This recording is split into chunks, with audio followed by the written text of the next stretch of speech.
हमारे देश में 8 से 18वीं शताब्दी, बस एक चीज़ याद रखोगे तो सारी चीज़ें याद हो जाएंगी। ये क्या है? इस टाइम को आप कहते हैं मध्यकाल। इस टाइम आपके देश के ऊपर विदेशी आक्रमणकारी बहुत ज़्यादा आए और आपके देश में कोई इतना ताकतवर नहीं था कि उन विदेशी आक्रमणकारियों को रोक पाता। इस एक टाइम से पहले जितनी बातें हैं वो प्राचीन काल है और इसके बाद जितनी बातें हैं वो आधुनिक काल है। बस एक टाइम याद रख लो, 1000 साल का ये दौर कब से कब तक था? ये 8वीं शताब्दी से 18वीं शताब्दी के बीच। और ये वो दौर था जब तुम्हारे देश के ऊपर मोहम्मद बिन कासिम ने अटैक किया था 712 ईस्वी में। ये इसका सक्सेसफुल आपके देश के ऊपर अटैक था और आपके देश से मेरा मतलब पाकिस्तान भी रहेगा, क्योंकि इस दौर में पाकिस्तान था ही नहीं। इनके आने के साथ आपके देश में एक धर्म आया था जिसको आप कहते हैं इस्लाम धर्म। यानी आपके देश में प्राचीन काल में इस्लाम धर्म का अस्तित्व नहीं था। हिंदू धर्म यहाँ पे था, यहाँ जैन थे, बौद्ध थे, लेकिन जो इस्लाम धर्म है, मुस्लिम कम्युनिटी है, ये इस काल में उभरी। और मुस्लिम कम्युनिटी इतनी उभरी मध्यकाल में कि भारत का पूरा रहन सहन और खान पान का कल्चर ही बदल गया। और आपके देश में जितनी इमारतें आज आप देखते हैं ना, दुनिया घूमने आती है, वो ज़्यादातर मध्यकाल की देन है। चाहे वो दिल्ली का लाल किला हो, वो कुतुब मीनार हो, या वो ताजमहल हो, या वो फतेहपुर सीकरी हो, या आगरा का किला हो, जितने मैंने नाम लिए इससे और बहुत ज़्यादा बिल्डिंग्स इस दौर में बनाई गई हैं। ये कौन सा काल था आपका? इस टाइम का एंड आते आते आपके देश के ऊपर विदेशी आक्रमण करने नहीं, आपके देश में व्यापार करने आने लग गए। और इन व्यापारियों में आप सबने सुना होगा पुर्तगाली थे। ये सुना है तुम लोगों ने? एक फॉर्मूला है PDEDF। मॉडर्न की शुरुआत की थी मैंने तुम्हारे बैच में जब ये छुट्टियां आ गई थी बीच में। इस P का मतलब पुर्तगाली, ये कौन है? डच, ये इंग्लैंड वाले, ये डेनमार्क वाले और ये फ्रांस वाले, फ्रेंच। इन सब के आगमन के साथ आपके देश में कौन सा काल स्टार्ट हो गया? आधुनिक। आधुनिक काल में आपके ऊपर अंग्रेज़ों का सबसे ज़्यादा प्रभाव पड़ा, क्योंकि आपके देश में टिक्के वही रहे। आए ये भी हैं, ये भी और ये भी, लेकिन फाइनली आपके देश पे जो राज किया, ये किसने किया? ब्रिटिशर्स ने। अंग्रेज़ी ईस्ट इंडिया कंपनी, या हमारी भाषा में, उनकी भाषा में ब्रिटिश ईस्ट इंडिया कंपनी, जिसको आप कहते हैं BEIC। ये वो कंपनी है जिसने भारत में व्यापार को पहले टारगेट बनाया जब तक हमारे यहाँ ताकतवर राजा थे, क्योंकि ये कंपनी अपने यहाँ किसके टाइम पर आई थी? जहांगीर। बन गई थी कंपनी अकबर के टाइम में, लेकिन जब तक कंपनी ने अपना आदमी भेजा तब तक अकबर मर चुका था। अकबर 1605 में एक्सपायर हो गए। कंपनी बनी थी 1599 के दिसंबर में, इसलिए कुछ किताबें इसको 1600 भी लिख देती हैं, क्योंकि एक महीने में फ़र्क नहीं पड़ता, सन बदल गया। इस 1600 में बनी कंपनी ने 1608 में अपना एक आदमी भेजा। उसको लगा कि कंपनी को कि कौन राज कर रहा होगा, लेकिन यहाँ राज किसका निकला? जहांगीर। और इस जहांगीर के सामने आके दरबार में इन लोगों ने हाथ जोड़ के परमिशन मांगी थी, परमिशन मिली नहीं थी। क्यों नहीं मिली थी बता दूं? क्योंकि जहांगीर, अकबर टाइप के जितने राजा थे ना, या बादशाह कहें बड़े तौर पे, इन सब का पूरे भारत पर बेशक राज था, लेकिन पानी की पट्टी में आके ये कमज़ोर पड़ जाते थे, क्योंकि पानी के लिए जहाज़ी बेड़े ना अकबर के पास थे बहुत ताकतवर, और ना ही जहांगीर, शाहजहां, औरंगजेब के पास। इसीलिए उत्तर भारत पे इनका ज़्यादा प्रभुत्व था, यहाँ इनका नाम और डर चलता था। दक्षिण में आके बसना किसी के लिए भी इसलिए आसान था क्योंकि कोई परमानेंट यहाँ पे राजा नहीं था। और यही कारण था कि 1498 में जब एक पुर्तगाली अपनी नाव लेकर आपके केरल के कालीकट तट पर पहुंचा तो उसको किसी ने मना नहीं किया, और 2-4 सालों में ही उसने कंपनी बना ली अपने देश में। 1503 में उस्तादो द इंडिया कंपनी को नाम दिया, और फिर उसके बाद वो व्यापार करने लगे। और कुछ ही सालों में इनको भनक लग गई कि दक्षिण में राजा उतने ताकतवर नहीं हैं। ये वो दौर था जब मुगल आपके देश में आने वाले थे, क्योंकि मुगलों की पहली लड़ाई पानीपत की पहली लड़ाई है। कौन से सन की है वो? हाँ तो लगा लो भी मुगल नहीं आए, दिल्ली सल्तनत का राज चल रहा है, और दिल्ली सल्तनत मेनली इस एरिया में एक्टिव है। दक्षिण तक बस उनका थोड़ा बहुत डर काम करता है, पर वो खुद काम नहीं करते। इस टाइम पर इन लोगों ने कुछ ही सालों बाद 1510 में पुर्तगाली जो बाहर से आए, जिनको आपका कुछ नहीं पता, यहाँ पे गोवा पे अपना अधिकार कर लिया, और ऐसे किले बना लिए कि आज तक गोवा में अगर आप घूमने जाओ तो आपको ऐसा लगता है कि हम विदेश में आए हुए हैं। इस तरह का स्ट्रक्चर, इस तरह की बिल्डिंग्स यहाँ डेवलप की गई। यहाँ आज भी पुर्तगाली प्रभाव दिखता है मकानों पर, घरों पर, बिल्डिंग्स पर, यहाँ के आर्किटेक्चर पर। तो ये पुर्तगालियों ने दक्षिण भारत में देखो कैसे पट्टी अपने हिस्से में ले ली। आपके यहाँ जब आपस में मारकाट चल रही थी दिल्ली सल्तनत की और मुगलों की, उस टाइम इनके पैर मजबूती से जम गए, और फिर ऐसे जमे कि इनको कोई निकाल ही नहीं पाया। तो जब जहांगीर के टाइम में वो आदमी आया अंग्रेजों का, उसने कहा कि क्या हम अपनी कंपनी की फैक्ट्री यहाँ बना लें, तो उसने कहा, जहांगीर ने कहा मुझे कोई दिक्कत नहीं, लेकिन दिक्कत कौन करेगा तुम्हारे लिए? पुर्तगाली। इसीलिए पुर्तगालियों का अंग्रेजों से युद्ध हुआ, फ्रांसीसियों का अंग्रेजों से युद्ध हुआ, सब आपस में लड़े और फाइनली आपके देश में सबसे ताकतवर बनकर उभरी ब्रिटिश ईस्ट इंडिया कंपनी। इस कंपनी ने देखा कि इंडिया में राजा महाराजा बहुत कमजोर हैं, ना उनके पास सेना अच्छी, ना तकनीक अच्छी, ना हथियार अच्छे, गुरिल्ला पद्धति से लड़ते हैं, तलवार उठा उठा के लड़ते हैं। इनके पास बंदूकें थी, हथियार थे, इनके पास बहुत एडवांस टेक्नोलॉजी के हथियार थे। तो इनकी समझ में ये आ गया कि इंडिया में सिर्फ व्यापार नहीं करना, बल्कि इंडिया में हम लोगों को बहुत आसान है इंडिया को लूटना। व्यापार में तो होता है प्रॉफिट एंड लॉस, लॉस होगा तो भाग जाएंगे, लेकिन लूटने में तो फायदा ही फायदा होगा। अब इन्होंने इंडिया को लूटना अपना टारगेट बनाया और इसीलिए आपके देश के धीरे धीरे सारे जो देसी आपके व्यापार के तरीके थे ना, इसको इन्होंने खत्म कर दिया। और आपके जितने लोग हाथ से कपड़ा बुनते थे या जितने लोग बिल्कुल यहीं के नेटिव थे, उन सबके काम धंधों को धीरे धीरे करके खत्म कर दिया। जब किसी देश का, किसी समाज के काम धंधे खत्म हो जाते हैं तो आप ये मानो गरीबी आएगी, और जब गरीबी आएगी तो गरीब आदमी मरता क्या ना करता, जो आप कहोगे वो करेगा। यहाँ इतनी गरीबी आ गई कि ये गरीबी से त्रस्त हो गया पूरा देश, और फिर जैसा अंग्रेज चाहते थे उनके अकॉर्डिंग हमने काम करना शुरू कर दिया।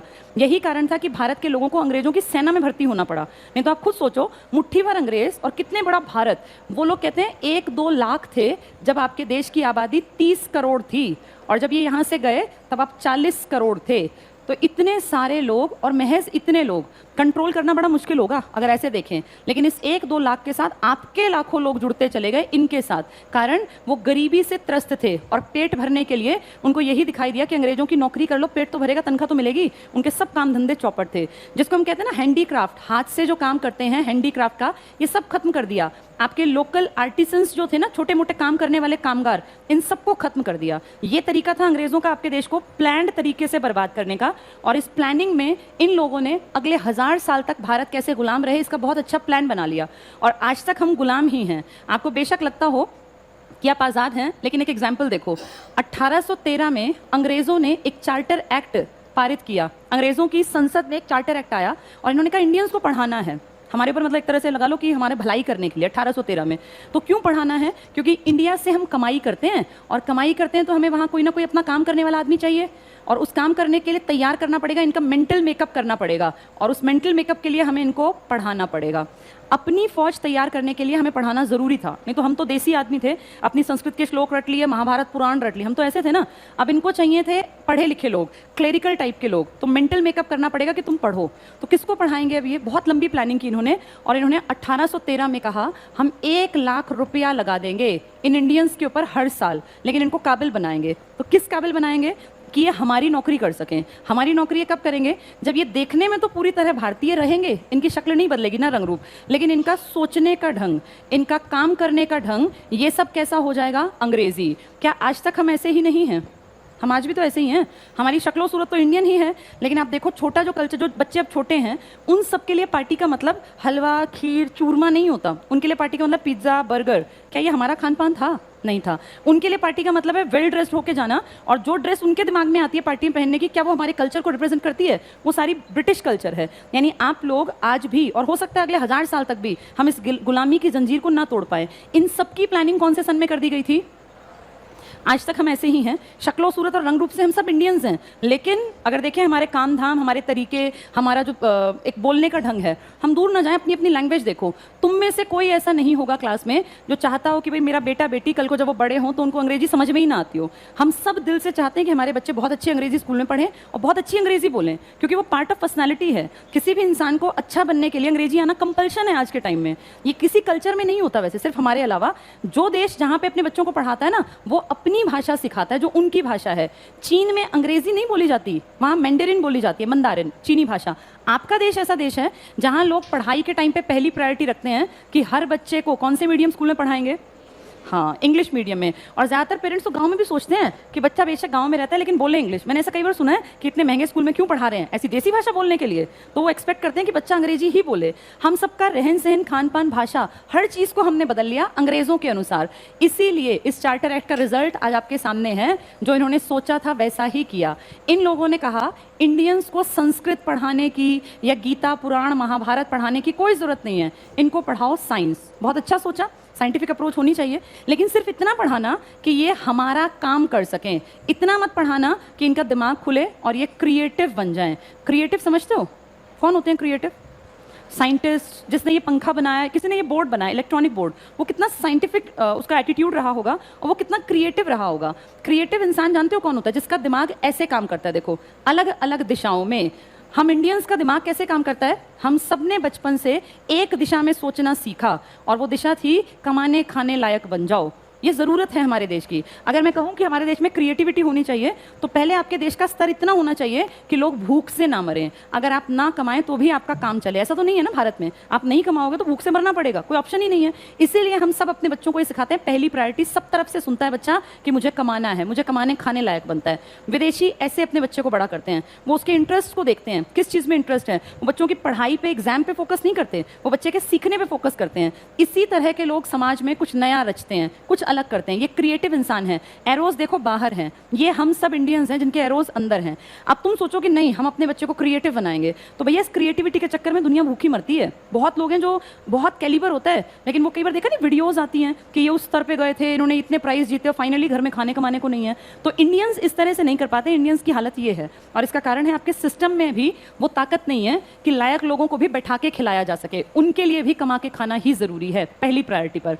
1813 के बाद 1857 तक दिखावटी पढ़ाई लिखाई के लिए काम हुआ, आपके लिए कुछ नहीं हुआ। और इसीलिए दुखी होकर हमने 57 में क्या की थी? इस क्रांति का क्या फायदा हुआ तुम्हें? कोई फायदा नहीं हुआ, है ना? कोई फायदा क्यों नहीं हुआ? क्योंकि कोई चेंज तो आया ही नहीं। बस एक चेंज आया, अब तक आपके देश में मुखिया बन के कौन बैठी हुई थी? कंपनी। क्या नाम था इसका? British east India company. अब इसके हाथ से कमान ले ली महारानी ब्रिटेन ने, और महारानी ने कहा अब के बाद आपका कोई आदमी काम करेगा तो हमारे अंडर करेगा। और अब महारानी ब्रिटेन का शासन चलेगा, जिसको आप कह देते हैं क्राउन का राज चल पड़ा। क्राउन का राज, ताज, महारानी ताज पहनती है ना आज तक, तो वो ताज का राज आपके देश में स्टार्ट हो गया इस क्रांति के बाद। आम आदमी के ऊपर कोई फर्क नहीं पड़ा। इनफैक्ट जो ये कंपनी थी ना, इसका आदमी था जिसका नाम था लॉर्ड कैनिंग। इसके टाइम में क्रांति हुई। एज इट इज कंपनी के आदमी ने महारानी ब्रिटेन के आदमी की जगह ले ली, तो कोई फर्क नहीं पड़ा, सब कुछ सेम चला, कोई अंतर आपके देश में नहीं आया। बस इतना फर्क हो गया, अब आपको लगने लगा कि हम अंग्रेजी देश के अंडर रह के काम कर रहे हैं। पहले आपको लग रहा था कि हम एक कंपनी के हाथों एक्सप्लॉइट हो रहे हैं। इस 57 की क्रांति के बाद आपके देश में एक बहुत बड़ी पार्टी बनी, सबको पता है उस पार्टी का नाम था कांग्रेस। इस कांग्रेस को वैसे शॉर्ट फॉर्म में Congress Indian national Congress INC कहा जाता है। और आज की कांग्रेस से इसकी तुलना नहीं करनी, ये सच में एक ताकतवर पार्टी थी। आज आपके दिमाग में कांग्रेस मतलब या तो सोनिया गांधी या फिर राहुल गांधी, यही आते हैं। तब ये कांग्रेस नहीं थी, ये अच्छी कांग्रेस थी जिसमें सारे बड़े लीडर्स, जिनको आप कहते हैं उस टाइम के जो पढ़े लिखे लोग थे। इस टाइम तक हमारे आम घरों में कोई पढ़ता लिखता भी नहीं था। पढ़े लिखे और उच्च और मध्यम वर्गीय परिवार, ऐसे लोग जिनके कमाने खाने के साधन थे। देश प्रेम की भावना भूखे पेट नहीं जगती, पेट भरा हो तभी देश प्रेम की बात समझ में आती है। कोई आदमी अगर भूख से मर रहा है और आप कह रहे हैं देशभक्ति देश प्रेम, तो पागल है क्या? पहले पेट भरे। ये देखो किस क्लास के लोग थे, या तो ये अमीर थे या ये मिडिल क्लास थे। हम आम लोग मिडिल क्लास का मतलब सोचते हैं हम सब मिडिल क्लास हैं, ऐसा नहीं है। मिडिल क्लास लोग वो होते हैं जिनकी जितनी ज़रूरतें हैं उतनी बहुत अच्छे तरीके से पूरी हों, आपको सोचना ना पड़े कि पैसा खर्च करने में दिक्कत आ रही है। आम इंसान सोचता है मिडिल क्लास हर आम आदमी है, ऐसा नहीं है। एक एवरेज आदमी इंडिया में, अगर मैं आपको सच बताऊं ना, तो लगभग एवरेज परिवार गरीब है। आपके देश का पैरामीटर गलत है। NCERT 9th क्लास की में ये लिखा हुआ है जो मैं आप बता रही हूँ कि गरीबी का पैरामीटर सब देशों का अलग अलग है।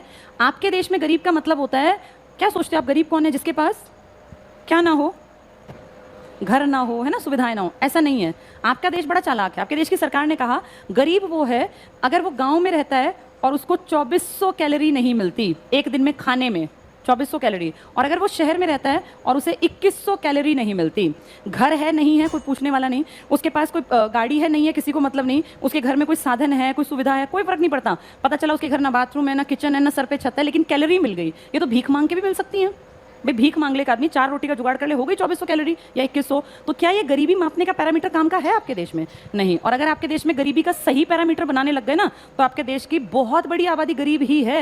जो अमीर देश हैं, एडवांस देश, वो गरीबी को मापते हैं। अमेरिका, NCERT क्लास 9th का इकोनॉमिक्स का चैप्टर है जिसके बारे में बता रही हूँ मैं, उसमें लिखा है USA में किसी परिवार में कार का ना होना गरीबी है। यानी घर तो होना ही चाहिए, सुविधाएं तो होनी चाहिए, क्या अगर नहीं है कार तो आप गरीब हैं। और उसमें सेम लाइन में लिखा है इंडिया में कार का मतलब है आपकी लग्जूरियस लाइफ है, आप बहुत लग्जरी में जी रहे हैं, लग्जूरियस लाइफ जी रहे हैं, मतलब ऐशो आराम का जीवन जी रहे हैं। कितना ज्यादा अंतर है देखो। उनके यहाँ गाड़ी ना होना गरीबी है और आपके देश में गाड़ी होना अमीरी है। आपने अपना पैरामीटर किससे माप रखा है? ना आपके देश में घर की बात, ना एजुकेशन की, ना मेडिकल फैसिलिटी की, कुछ नहीं है जरूरत। बस कैलोरी मिल गई ना, आप चुपचाप बैठ रहे हो, तुम सब अमीर हो, ये सोच के खुश हो लो कि हम अमीर हैं क्योंकि इतनी कैलोरी तो हम खाते ही खाते हैं। ये पावर्टी लाइन का पैरामीटर है आपका। तो ऐसे तो बेवकूफ़ किसी को बना लो। और सरकार क्या कहती है, ये आंकड़े सरकार ने लिखवा रखे हैं 9वीं क्लास की किताब में, कि हमने आज़ादी के बाद गरीबी को लगभग खत्म कर दिया। और उनका कहना है जब भारत आज़ाद हुआ तो भारत की 65% आबादी गरीब थी, 65%, और आज भारत की महज 22% आबादी पावर्टी लाइन के पीछे है। तो अगर तुम ऐसे मापोगे तो पावर्टी के नीचे सारी ऊपर आ जाएंगे, क्योंकि तुम तो कैलोरीज की गणना करते हो। तुम्हें क्या फर्क पड़ता है, घर है नहीं है, बच्चे पढ़ने जाते हैं, भीख मांगते हैं, तुम्हें तो कैलोरीज से मतलब है। इसीलिए आपके देश में ये आंकड़े झूठे छपते हैं जब भी छपते हैं। विदेशी ऐसे आंकते नहीं है, उनका आंकने का तरीका अलग है। तो आपके यहाँ गरीबी रेखा से नीचे बहुत बड़ी आबादी है, और जो गरीब है उसके लिए काम करने वाला कोई नहीं है। उस टाइम जो अमीर टाइप के आदमी थे ना, थोड़े अच्छे टाइप के, उन लोगों ने जो कंपनी बनाई, क्या जो बड़ी एक ऑर्गेनाइजेशन बनाई, क्या नाम दे दिया उसको, कांग्रेस, इंडियन नेशनल कांग्रेस। इसमें गरीब आदमी नहीं गए स्टार्टिंग में, क्योंकि उनको तो रोटी से मतलब था। उच्च और मध्यम वर्गीय, खाते पीते पढ़े लिखे परिवारों के आदमी यहाँ पहुंचे और सबने कहा कि हम हर साल मीटिंग करेंगे। ये पहली मीटिंग कहाँ हुई थी, मुंबई में। एक कॉलेज था, क्या नाम था उसका, गोकुलदास तेजपाल संस्कृत महाविद्यालय। यहाँ पे इसकी पहली बैठक हुई और इस बैठक में 72 लोग आए पूरे देश से, 72 लोग इसमें प्रेजेंट हुए, 72 सदस्य। और इन सब ने मिलकर डिसीजन लिया कि हम सब लोग हर साल बैठक करेंगे और एक एक आदमी जाके अपने अपने इलाके में यंग आदमियों को अपने साथ जोड़ेगा। यानी हम सब अपनी इस बड़ी पार्टी के क्या इकट्ठे करेंगे, कार्यकर्ता। कोई पार्टी किस चीज़ से बड़ी बनती है, एक अकेला लीडर कुछ नहीं है। पार्टी के पास बहुत सारे क्या होने चाहिए, कार्यकर्ता। बीजेपी जब 2014 में आई थी ना, तो इतने कार्यकर्ता एक्टिव हुए थे, इतने ज़्यादा लोग एक्टिव हुए थे, हर तरफ कार्यकर्ता ही कार्यकर्ता। एक तो जो मीडिया है इसने बहुत तगड़ा रोल प्ले किया, इतने इमोशनल एड्स बनाए गए कि लोगों को लगा हाँ ये मेरी कहानी बता रहे हैं ऐड में, और उस कहानी को लोगों ने फील किया कि गलती किसकी है, कांग्रेस की, इसलिए अब मोदी सरकार आएगी। ये कार्यकर्ता बहुत बड़ा काम करते हैं किसी भी पार्टी के लिए। एक लीडर की कौन सुनेगा, उसके पीछे जब उसकी ढेर भीड़ होगी ना जो जय जयकार करेगी तो सब सुनेंगे। तो ये कार्यकर्ता स्टार्टिंग में नहीं थे, सिर्फ कितने आदमी थे, अगले साल जब आया तो 300 के आसपास लोग इकट्ठे हो गए, यानी कई गुना बढ़े। फिर उससे अगले साल 489, फिर बढ़ते बढ़ते हजारों लोग कांग्रेस के मेंबर बन गए। अब हजारों लोग कांग्रेस के मेंबर बन गए तो कांग्रेस एक ताकतवर पार्टी बन गई। कौन सी पार्टी ताकतवर होती है, जिसके ज्यादा फॉलोअर्स होते हैं, क्योंकि वो जा जाके उसका प्रचार करेंगे, प्रसार करेंगे। इस तरह से कांग्रेस एक ताकतवर पार्टी के रूप में उभरी 1885 में, और अंग्रेजों ने भी इसको जानबूझ के उभारा। एक आदमी था ऑक्टेवियन ह्यूम, A.O. ह्यूम इसको बोलते हैं। ये आदमी ना रिटायर्ड उस टाइम का सिविल सर्वेंट है। उस टाइम ICS का मतलब हुआ करता था, इंडियन सिविल सर्विसेज, जिसको आज आप IAS IPS UPSC के थ्रू बोलते हैं। ये आदमी स्कॉटलैंड का है, इंग्लैंड के अंडर पड़ता है ये देश। और इस देश के इस आदमी ने भारत में रिटायरमेंट के बाद कहा मैं यहीं काम करूंगा और इस देश में लोगों को बहुत ज़रूरत है, मैं एक संस्था बनाऊंगा। तो A.O. ह्यूम ने आपके देश की सबसे बड़ी संस्था को बनाया, जिसका नाम क्या था, कांग्रेस। फिर इसमें बहुत सारे लोग जुड़ते चले गए और इनमें बड़े बड़े लीडर्स भी शामिल हो गए, जिनमें दादा भाई नौरोजी, सुरेंद्र नाथ बनर्जी या इस तरह के नाम, बदरुद्दीन तैयब जी टाइप के बड़े बड़े लीडर्स। और हर साल इसकी बैठक होती और उन बैठकों में ये आते और डिसीजंस लेते।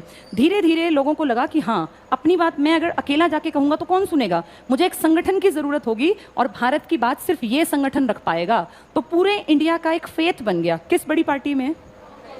अब भी देखो, आज भी अगर एक आदमी अपनी बात कहेगा ना तो उसकी कोई नहीं सुनेगा। वो SP के पास जाके कुछ कहे, वो DSP के पास या DC के पास, तो वो सुनेंगे ही नहीं, एंट्री नहीं देंगे, बात नहीं करेंगे। लेकिन जहाँ 50 आदमी इकट्ठे हो गए तो DC उठ के अपने दफ्तर से बाहर आएगा। अगर वो एंटी है ना, नारेबाजी कर रहे हैं और कह रहे हैं DC से मिलेंगे, हमें ज्ञापन देना है, तो DC अपने उस AC 10 बाय 12 के कमरे से निकल के और उस भीड़ से मिलेगा 50 आदमी। यानी भीड़ में ताकत होती होगी, तभी तो उठ के आते हैं बड़े बड़े अधिकारी।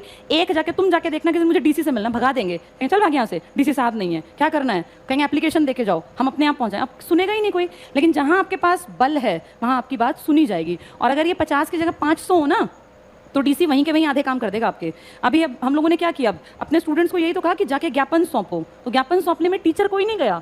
पूरे ICS की हर ब्रांच ने अपने अपने जिले में DC को, तहसीलदार को ज्ञापन दिए ना। जब स्टूडेंट्स की भीड़ थी तो कुछ ज़्यादा भीड़ नहीं थी, कहीं 50 थे, कहीं 70 थे, कहीं 30 थे। वो डिपेंड किया कहाँ कितने बच्चों का कॉन्टैक्ट हो पाया। लेकिन देखो, जब जवान बच्चे गए तो उनकी कागज़ों को उन्होंने थोड़ा सा सहेजा, दिखावटी सही, बाद में उन्होंने कुछ किया, लेकिन ऐसे प्रिटेंड किया कि हम जवान लोगों की बात सुन रहे हैं। अगर तुम में से कोई एक जाता, सर हमारा सेंटर खुलवा दो, तो हो सकता है 2 चांटे मार के भगा दे, भाग यहाँ से, सेंटर खुलवाएंगे, ऐसा भी कर सकते हैं, कोई बड़ी बात नहीं। पुलिस के लिए ऐसी बदतमीजी करना बहुत नॉर्मल है। लेकिन जब आप 50, 70 और 100 दिखते हो ना तो बिल्कुल सीधे हो जाएंगे और कहेंगे ठीक है बेटा, हम इस बारे में बात करेंगे, हम आपकी बात CM तक पहुंचाएंगे। इसका मतलब एकता में ताकत है, ये सच्ची बात है और इसीलिए ये चीजें पॉसिबल हो पाई। अब उस टाइम पर एकता किस संगठन में दिखाई दे रही थी, इसलिए सब कांग्रेस के पीछे चल पड़े कि जो कांग्रेस करेगी वो मान के चलो कि हो जाएगा। 1885 से 1905 के 20 साल कांग्रेस ने काम करने की कोशिश की, लेकिन अगर मैं सही बात कहूं तो कांग्रेस नाकामयाब संस्था बनी, क्योंकि कांग्रेस ऐसा कुछ नहीं करवा पाई जिससे इंडियंस को फायदा होता। और ये 20 साल कहाँ चले गए किसी ने कभी सोचा ही नहीं। 20 साल कांग्रेस ने कोई बड़ा काम नहीं किया। 1905 में लॉर्ड कर्जन नाम का एक आदमी था जो 1899 में आपके आया था इंडिया में और इंडिया का गवर्नर जनरल बना। उस आदमी ने बहुत चालाकी से देखा कि इंडिया को कैसे डिवाइड किया जाए, ये तो पॉलिसी इनकी थी ही।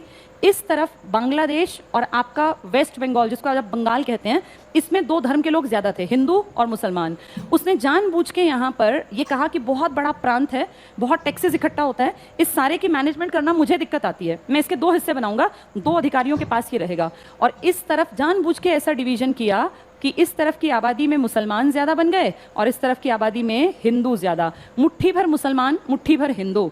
तो यहाँ वाले हिंदू डरने लग गए कि यहाँ पे मेजोरिटी मुसलमानों की है, कहीं कोई गुस्सा हो, पंगा हो जाए और हमें मार दे। ऐसे ही यहाँ डरने लग गए मुसलमान। तो एक मन में डर का, भय का खौफ पैदा कर दिया और इसका फायदा इन्होंने उठाया। 1905 में अपने फायदे के लिए पहले बंग भंग किया, बंगाल का विभाजन किया और 1906 में इनको सिखा के गलत शिक्षा देके बोले ये कांग्रेस तुम्हारी नहीं है, कांग्रेस भारतीयों की बल्कि हिंदुओं की है और तुम हो मुसलमान, अपनी लीग बना लो। और इनको गलत पट्टी पढ़ा के मुस्लिम लीग बनवा दी। और मुस्लिम लीग जिस दिन बनी थी उस दिन आप ये मान लो हिंदू मुसलमानों का बहुत ज़्यादा लड़ना तय हो गया था, क्योंकि लीग अपनी बात रखेगी, कांग्रेस अपनी बात, वो उसकी नहीं सुनेंगे, वो उसकी। और इसका फायदा किसको होगा? जब घर के लोग आपस में लड़ते हैं तो फायदा हमेशा बाहर वालों को होता है। भाई दो घर के आदमी लड़ रहे हैं तो बाहर वाले मजे कर रहे हैं, उसको भी सिखा रहे हैं, उसको भी। अब हम आपस में लड़ेंगे, मुस्लिम लीग और कांग्रेस। ना कांग्रेस मुस्लिम लीग की सुनेगी और ना मुस्लिम लीग कांग्रेस की। 1905 तक कांग्रेस कुछ नहीं कर पाई, इसीलिए कुछ लोग कांग्रेस से चिढ़ने लग गए कांग्रेस में रहते हुए। और उन्होंने कहा ये कांग्रेस कर क्या रही है, इसके बैठे बैठे देश बट गया, इसको दिखता नहीं क्या? और इसी विचारधारा में 3 लड़के थे जिनका नाम आप जानते भी हैं, लाल, बाल और पाल। इन तीनों ने कहा यह गलत हो रहा है और इसका विरोध करना जरूरी है। इन तीनों में सबसे बढ़िया वक्ता जो ऑरेटर बोलने वाले थे वो बाल गंगाधर तिलक थे। जैसे ना सबके पास एक गुण नहीं होता, सबके गुण अलग अलग होते हैं। ये लाला लाजपत राय जी बहुत ताकतवर, स्मार्ट, इंटेलिजेंट आदमी थे, लेकिन जब बोलने की बात करें तो ज्यादा अच्छा वक्ता कौन थे? बाल गंगाधर तिलक। तिलक जब बोलते थे ना तो सामने वाला अपने आप इंप्रेस हो जाता था। और तिलक जिस संगठन में जाके बैठ गए, ये मान के चलो वो संगठन देशभक्त बन गया। उसके मन में अपने आप देशभक्ति का बीज तिलक के भाषणों से चला जाता था। तो तिलक का एक तरह से पकड़ थी, मजबूत पकड़ यूथ के ऊपर। बाल गंगाधर तिलक चाहते थे ये सारे तीनों कि तिलक कांग्रेस के अध्यक्ष बने। हर साल एक लीडर बनता था कांग्रेस का जिसको अध्यक्ष बोलते थे, और तिलक फिर अपनी मर्जी से 1 साल ऐसे काम करें सोच समझ के जिससे अंग्रेजों का ये 20 साल जो इन्होंने हमें परेशान किया है ना, या कांग्रेस कुछ कर नहीं पाई, उसकी कमी को पूरा कर दें। इसमें मुस्लिम लीग की गड़बड़ कह लो या बंगाल विभाजन कह लो, तिलक ने भी पूरा प्लान किया, लाला जी ने भी, और बिपिन चंद्र पाल ने भी। फाइनल किया गया कि बैठक करेंगे 1907 में नागपुर में। नागपुर का इलाका आज आपके महाराष्ट्र का इलाका है, और महाराष्ट्र में ही तिलक की ज्यादा पैठ थी, ज्यादा मजबूत पकड़ थी। जैसे हर किसी का ना एक एरिया होता है कि वो कहाँ जाते। जैसे गांधी ना गुजरात में ज्यादा थे, तो गांधी ने बड़ी समझदारी की थी, गुजरात में आंदोलन नहीं चलाया, वहां तो इनके बाप दादा का नाम था। इन्होंने पहला आंदोलन कहाँ चलाया था? चंपारण। कहाँ पड़ता है वो? बिहार। तो बिहार के लोगों में फेमस हो गए थे। बाद में फिर उन्होंने अपने इलाके में भी काम किया था, मुंबई, ये पूरा एरिया, पूरी बेल्ट में। महात्मा गांधी की यही बड़ी बात थी कि उन्होंने आंदोलन हर तरफ से, आपको पता हो हरियाणा में भी आए थे गांधी। गांधी के कई चक्कर हरियाणा में लगे। सबसे पहली गिरफ्तारी गांधी की हरियाणा से हुई थी, उससे पहले गांधी गिरफ्तार नहीं हुए थे। इंडिया वापस आए और वापसी के बाद सबसे पहली गिरफ्तारी आपके हरियाणा के इससे रेवाड़ी में जो जंक्शन है ना रेलवे का, वहां से हुई थी। फिर हिसार से गिरफ्तार हुए, भिवानी ये आए, रोहतक ये आए, अंबाला ये आए। तो इस तरह सारे लीडर्स का एक इलाका होता है। गांधी जी ने पूरे देश को इलाका बना लिया था। नागपुर में ज्यादा अच्छी किसकी पकड़ थी? तिलक की। और बैठक भी कहाँ डिसाइड की गई? नागपुर। अब सबको अंदर ही अंदर डर था कि अगर नागपुर में बैठक हुई तो इन तीनों की तिकड़ी जो है ना वो कांग्रेस पे हावी हो जाएगी, और अगर कांग्रेस में इनकी चलने लग गई तो ये क्रांतिकारी विचारधारा के आदमी थे तीनों। इनका मानना था कि अगर हद से ज्यादा किसी के सामने दबोगे, झुकोगे तो तुम्हें बेवकूफ समझेगा, अपने हक के लिए लड़ना भी आना चाहिए। और इसीलिए जो इस 20 सालों से काम कर रहे थे, जिनको आप कहते हैं मॉडरेट्स थे, उदारवादी, इन लोगों ने अंदर ही अंदर चालाकी चली और कहा कि अभी ठीक है इनको उछलने दो, लेकिन जब बैठक आएगी ना तब चेंज कर देंगे एकदम से वेन्यू। और इसीलिए नागपुर में सारी प्लानिंग कर ली थी इन तीनों लड़कों ने। बहुत सारे लड़के इकट्ठे कर लिए, कार्यकर्ता, और ढेर भीड़ जो इनके पक्ष में थी कि भाई यही बने। लेकिन फाइनल मोमेंट पे आके नागपुर में कहा बैठक नहीं होगी, और बैठक कहाँ होगी? सूरत में। सूरत कहाँ पड़ता है? सूरत पड़ता है गुजरात में। गुजरात का इलाका मैंने अभी कहा गांधी, तो गांधी के गुरु भी तो गुजरात से ही थे। कौन से गुरु इनके? गोखले। अब ध्यान से देखो, ये जो बेल्ट थी ना जिसमें आज तुम 2 स्टेट गिनते हो, आज तुम कहते हो गुजरात और महाराष्ट्र, पहले ये पूरी पट्टी बंबई कहलाती थी। पूरे 2 इलाकों को ऐड करके एक नाम से बंबई से जानते थे। इस इलाके में गांधी और उनके गुरु का बहुत ज़्यादा नाम था। अभी गांधी कोई बड़े लीडर नहीं है, लेकिन बाद में जाके बनेंगे। इस पट्टी में नाम था तिलक का।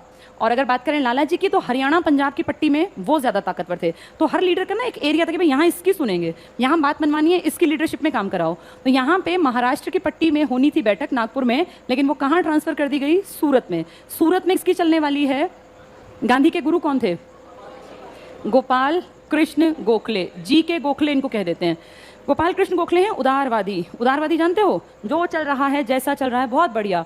अंग्रेज़ों का रंग ज़्यादा साफ है, ये पवित्र हैं, पायस हैं। जो अंग्रेज़ करेंगे समझदारी से करेंगे, हमारा सिर्फ और सिर्फ फ़ायदा ही देखेंगे। ऐसी अंधभक्ति कौन करते थे? उदारवादी। उदारवादियों को लगता था कि अंग्रेज़ सच में बहुत काबिल हैं और हम उतने काबिल नहीं हैं कि इंडिया को चला पाएँ। यानी अपने आप को उदारवादी कहीं ना कहीं क्या फील करते थे? हीन। और उन्हें लगता था अंग्रेज़ जो करते हैं, जो कहते हैं, वो ठीक है, ये ज़्यादा समझदार हैं, पढ़े लिखे हैं, अच्छे देश से आते हैं।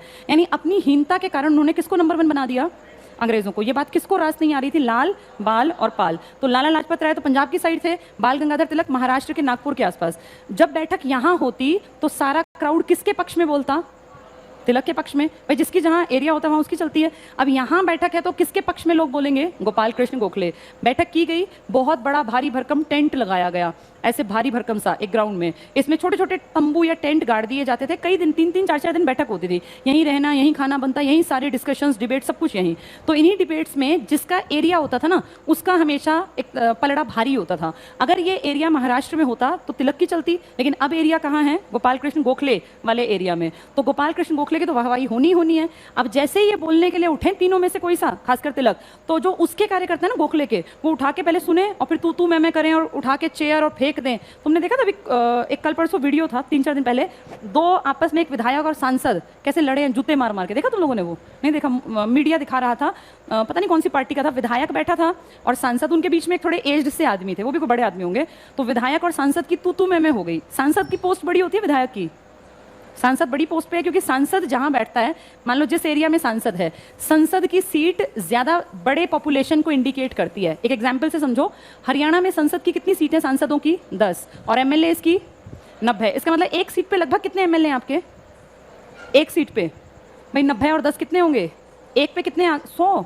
ये एमपी हैं और ये एमएलए।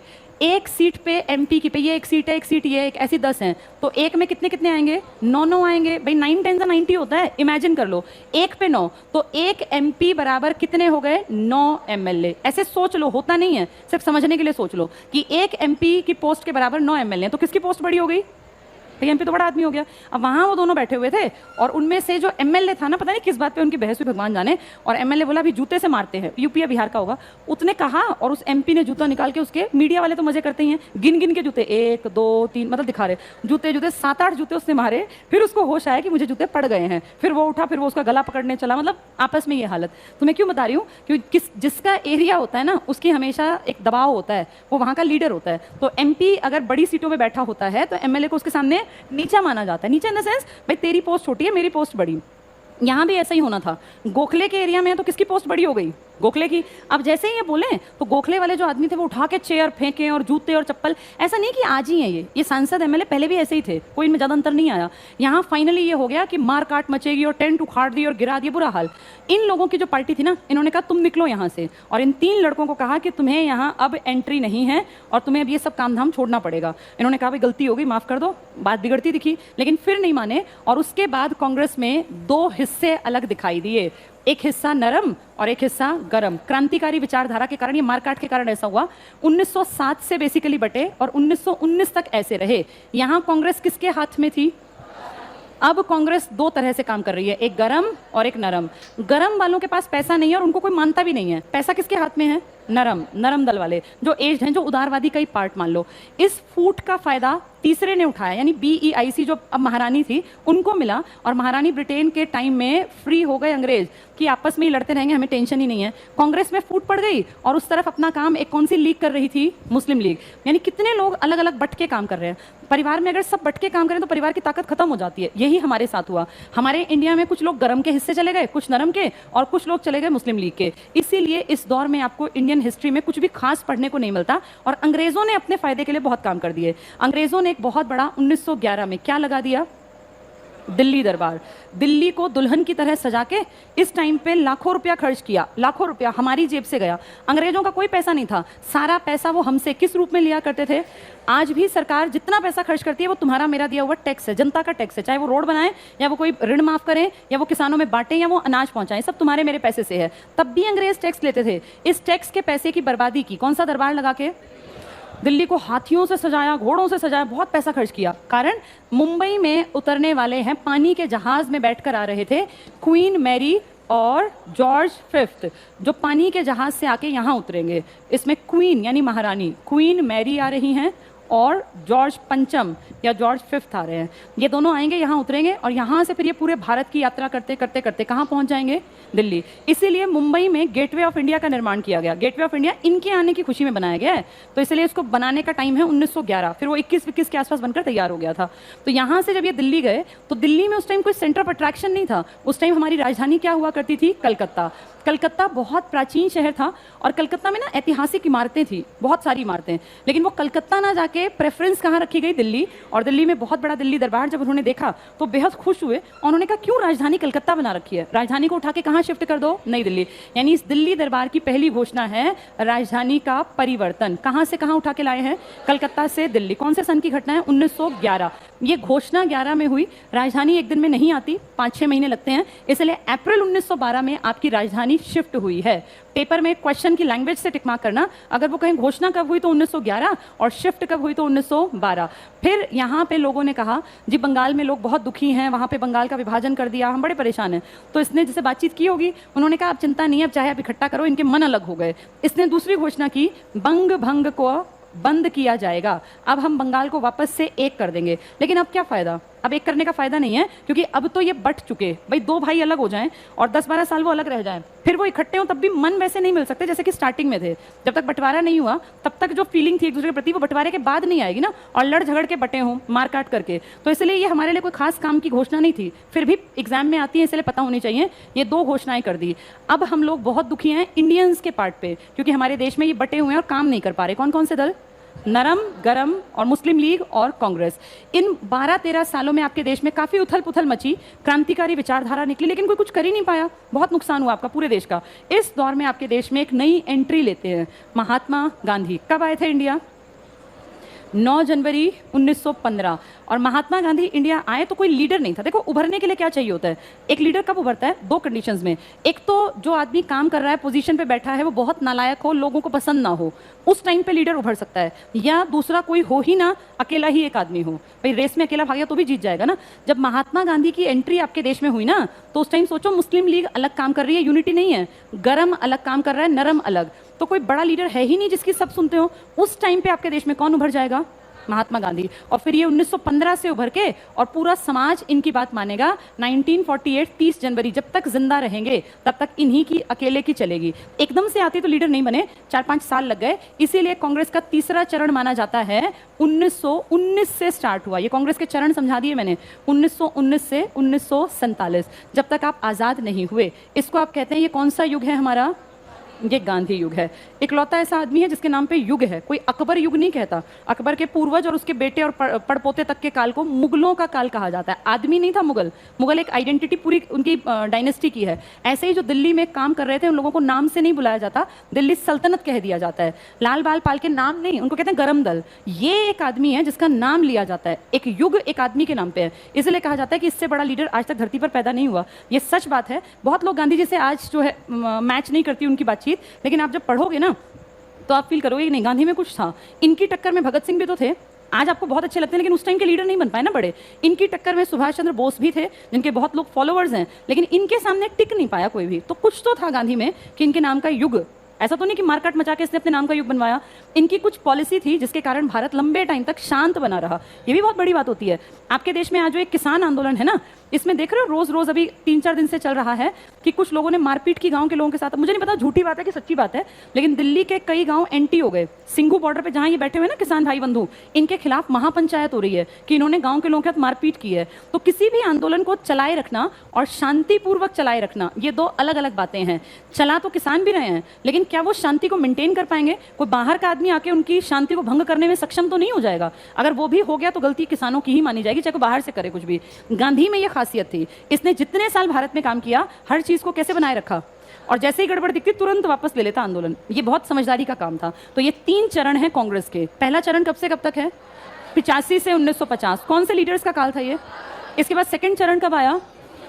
क्या कारण था सेकंड चरण आने का? 2 बड़े कारण, बंगाल का विभाजन और एक क्या बताया, मुस्लिम लीग का गठन। इन 2 बातों से चिढ़के 2 दल कौन कौन से बने? नरम और गरम। फिर ये कुछ कर नहीं पाए, इतनी चीजें बट के कहाँ कुछ करती हैं। फिर एक आदमी उभरेगा, कौन है वो? महात्मा गांधी। गांधी का काल कब से कब तक है? 1919 से 1900। तो ये कांग्रेस का काल है 3 चरणों में। कल अपनी बुक्स लेकर आना और हम मॉडर्न इंडिया शुरू करेंगे पढ़ना। तो कल मॉडर्न इंडिया की बुक्स के साथ, क्योंकि ना थोड़ा सा स्पीड, ऐसा नहीं कि हम यहाँ आराम से सोएंगे। इस बैच में भी जिनको पेपर देना है उनके लिए थोड़ा सा कोशिश करेंगे कि सिलेबस नॉर्मल स्पीड पे चले, लेकिन भागेगा नहीं सिलेबस, स्पीड ज्यादा रखेंगे ऊपर वाले में। नए बच्चे इसी में बैठना, 3 महीने में किसी की नौकरी नहीं लगती, आज तक नहीं लगी। सिलेबस एक बार हो गया हो तो क्रैश कोर्स ले लेना ऊपर वाले बैच में, नहीं तो फिर यहीं बैठना अगर सिलेबस एक बार भी नहीं हुआ। कल बुक्स जरूर लेके आना अपनी। पहले मैं पढ़ाई रही थी इसी बुक से,